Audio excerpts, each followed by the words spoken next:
שלום, שמי עדי, אני אימא ל4 ילדים קטנים. כשהגעתי לאימון, הבת הגדולה שלי עלתה לכיתה א', האמצעית הייתה בת 3.5 ונולדו לי תאומים.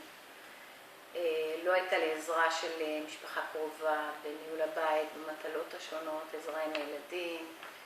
בעלי עבד שעות עבודה מרובות, והמטרה שלי באימון הייתה מבחינה אישית להצליח לנהל את כל האופרציה הזאת, תוך כדי התמקדות גם באני האישי וגם בקריירה, בחזרה לעבודה. בעבודה, חזרתי בדיוק בחופשת לידה לעבודה. אני עובדת בחברת כרטיסי אשראי, מנהלת תחום מוצרים בשיווק. אני עוסקת בתחום הזה, מנהלת את התחום הזה כבר 5 שנים, והרגשתי שאני לא זוכה להכרה ניהולית ולא להכרה מקצועית שאני ראויה לה. תהליך האימון עזר לי למנף את היכולות שלי, לדחוף, להעז, לשווק את עצמי מול המנהלים שלי ולדרוש את מה שהרגשתי שמגיע לי, וכנראה שלא הייתי מקבלת בלי האימון, בלי הכוחות והאומץ שקיבלתי מהאימון.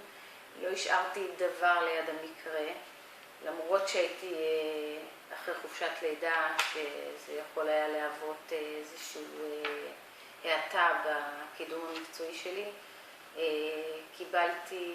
העמדתי לעצמי יעדים והגעתי אליהם, קיבלתי עובדת מתחתיי, קיבלתי את דרגת הניהול המיוחלת, ולאחר מכן קיבלתי עוד עובדים נוספים עם תחום נוסף לניהול. במישור האישי קיבלתי כלים רבים לנתב את חיי האישיים בין העבודה, הילדים, צרכי הבית.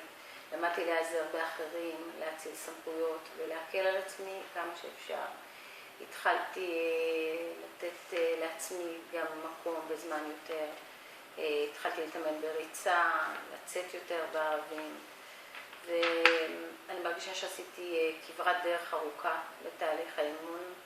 וכל זה לא היה קורה ללא האימון של אירית, אז תודה רבה לאירית.